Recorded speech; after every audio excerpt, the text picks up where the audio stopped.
Welcome to my YouTube channel Manvik coaching centre.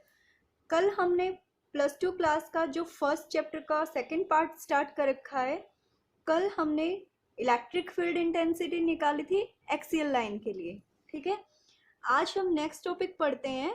हमें electric field intensity find out करनी है of the equatorial line. Equatorial line से हमारा क्या मतलब है, आपको भी पता है अर्थ को जो इक्वेटर डिवाइड करता है वो 2 पार्ट्स में इक्वली डिवाइड करता है। तो यहाँ पर भी जो इक्वेटोरियल लाइन है वो इलेक्ट्रिक डाइपोल को 2 इक्वल पार्ट्स में डिवाइड करेगी। ठीक है, उस लाइन के लिए हमें electric field intensity find out करनी है। तो चलिए हमारा आज का टॉपिक स्टार्ट करते हैं। इलेक्ट्रिक डाइपोल, मैंने आपको बताया था इलेक्ट्रिक डाइपोल कैसे क्रिएट होता है 2 चार्जेस के बीच में। Let us consider the 2 charges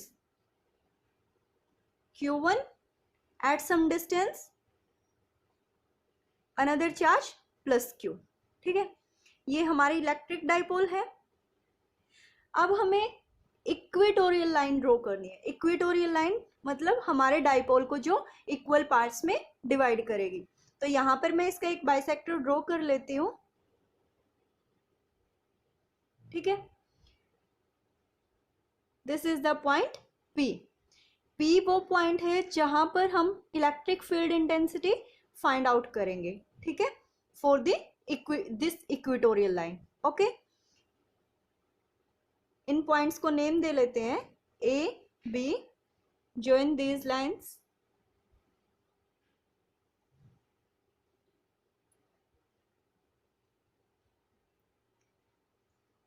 अब देखिए, जो ये इक्वेटोरियल लाइन है वो हमारे डाइपोल को 2 इक्वल पार्ट्स में डिवाइड कर रही है।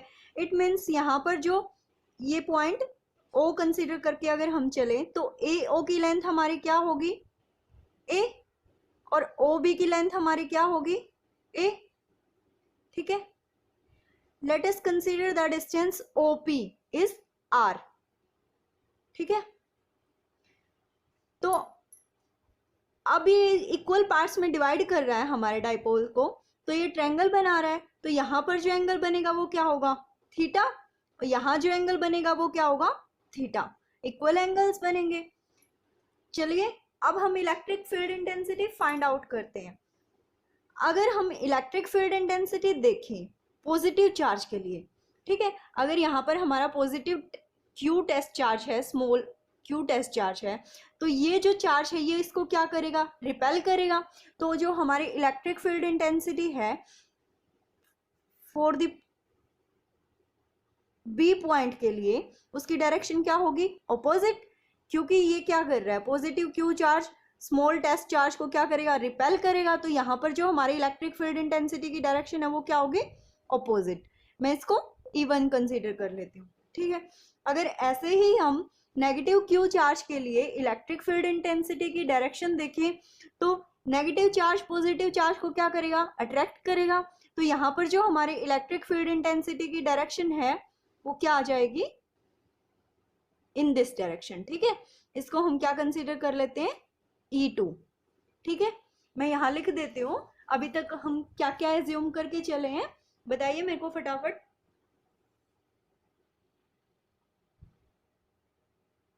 कंसीडर ए इलेक्ट्रिक डाइपोल, हमने एक इलेक्ट्रिक डाइपोल लिया है ना, ये इलेक्ट्रिक डाइपोल लेके चले हैं ना हम। Consider electric dipole where the charge is minus Q and plus Q separated by a distance। कितना डिस्टेंस है 2a, separated by a distance 2a।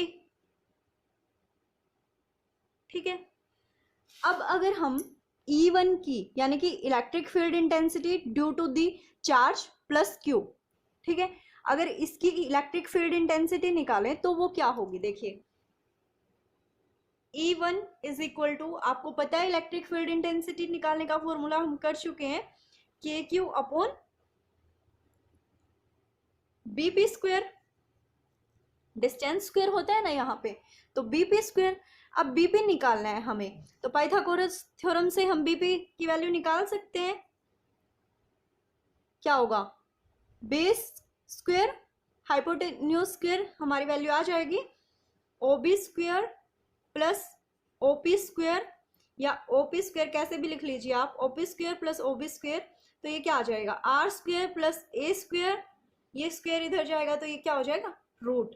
Value put कर देते हैं हम E1 में, के Q R square plus a square, अब यहाँ पर भी स्क्वायर है और ये रूट है, तो रूट स्क्वायर से क्या होगा कैंसिल आउट हो जाएगा, और ये क्या आ जाएगा के Q R square plus a square. ठीक है, ये हमारी फर्स्ट इक्वेशन है।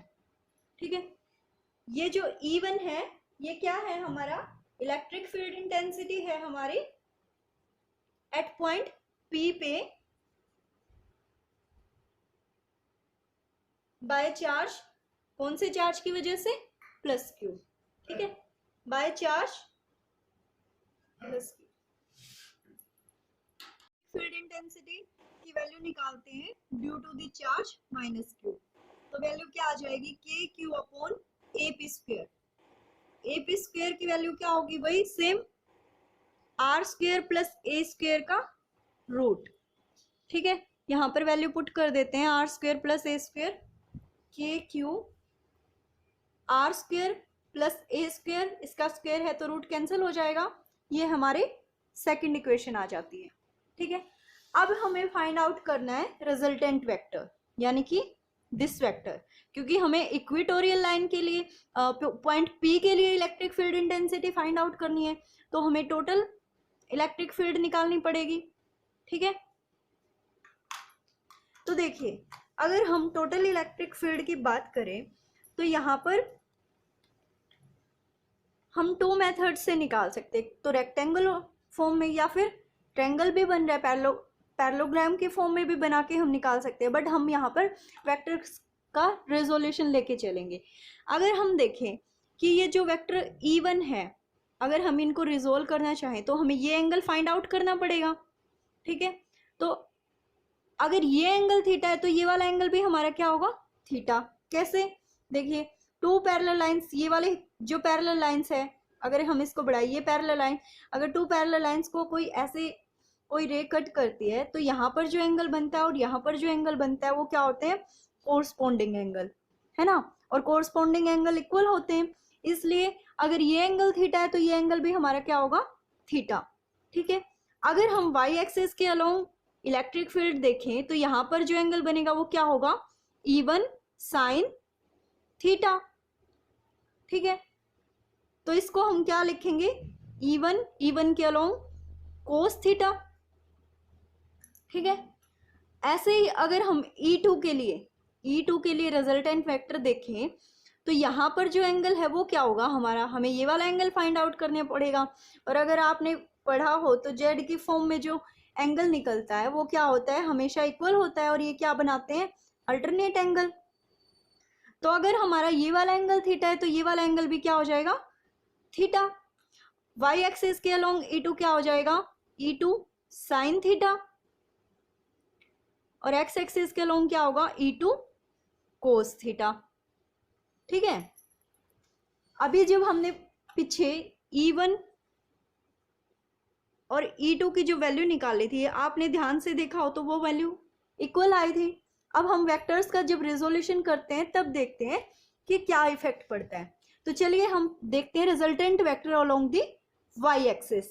ठीक है, resultant vector, resultant electric field along Y axis.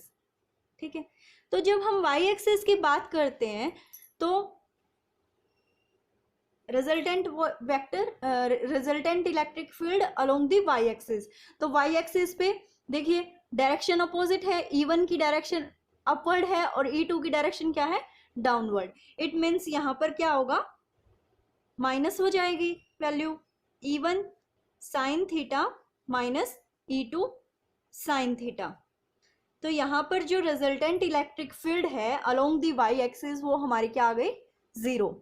ऐसे ही अगर हम रिजल्टेंट इलेक्ट्रिक फील्ड निकाले अलोंग द एक्स एक्सिस तो हमारी वैल्यू क्या होगी, E1 cos थीटा। अब यहां पर डायरेक्शन सेम है, E1 cos theta plus E2 cos theta. ठीक है, cos थीटा को आप बाहर लिख लीजिए, E1 E2 दोनों को प्लस कर दीजिए, वैल्यू आप पीछे निकाल के आए थे, तो ये क्या हो जाएगा 2KQ upon R square plus a square.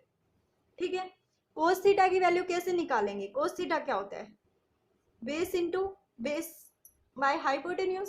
तो बेस क्या है यहाँ पर हमारा a, हाइपोटेन्यूज की वैल्यू क्या आई है R square plus a square का रूट, वैल्यू पुट कर दीजिए,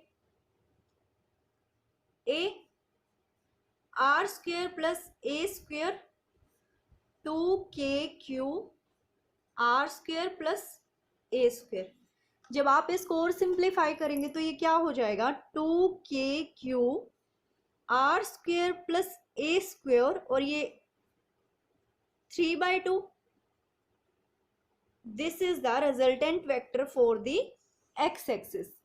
ठीक है, ये हमारा रिजल्टेंट वेक्टर आ गया किसके लिए, एक्स एक्सिस के लिए। This is the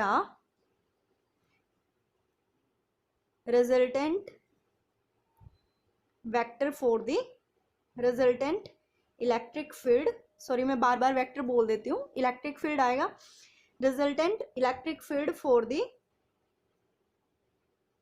X axis. But हमें वैल्यू किसकी निकालनी है, इक्वेटोरियल लाइन की, यानी कि पी पॉइंट पे, पी जो पॉइंट है इक्वेटोरियल लाइन पे, हमें इसकी वैल्यू फाइंड आउट करनी है। तो इसकी वैल्यू क्या होगी हमारे पास,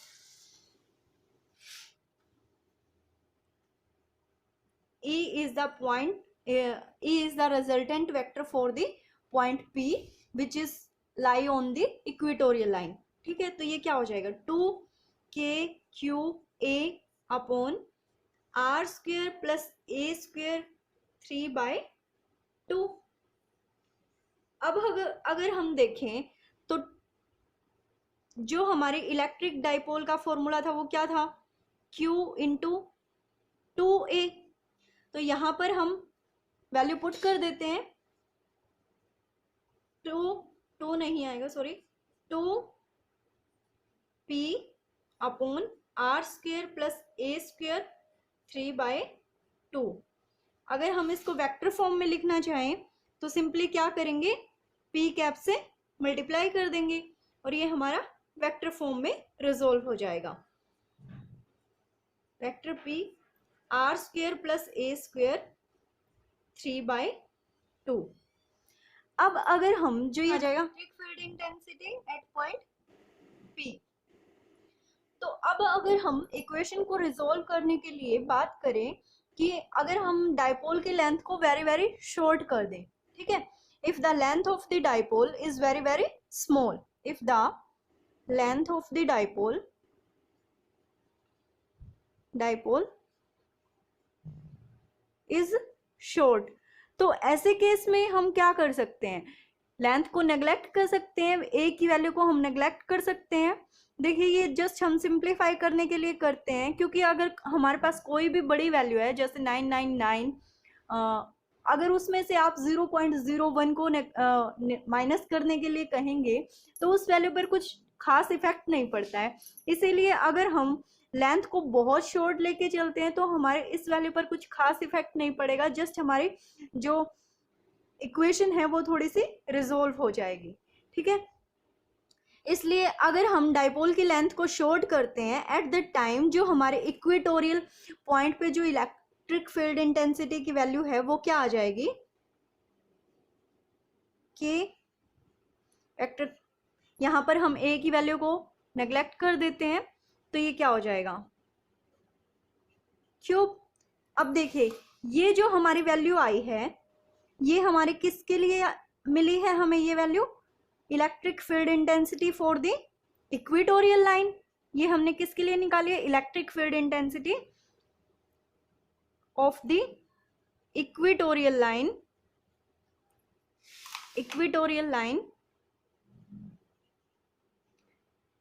एट पॉइंट P। ठीक है।